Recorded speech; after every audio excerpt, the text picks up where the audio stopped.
এবার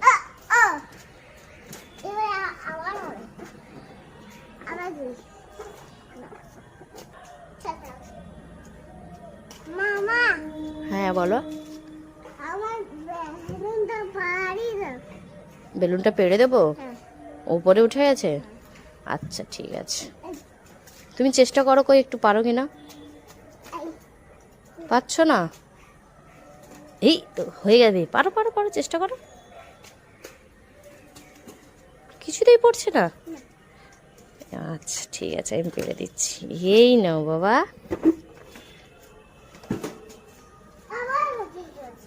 আবার গাছে উঠে গেছে, এবার তো তুমি হাত পেয়ে যাবে, পেড়ে নাও।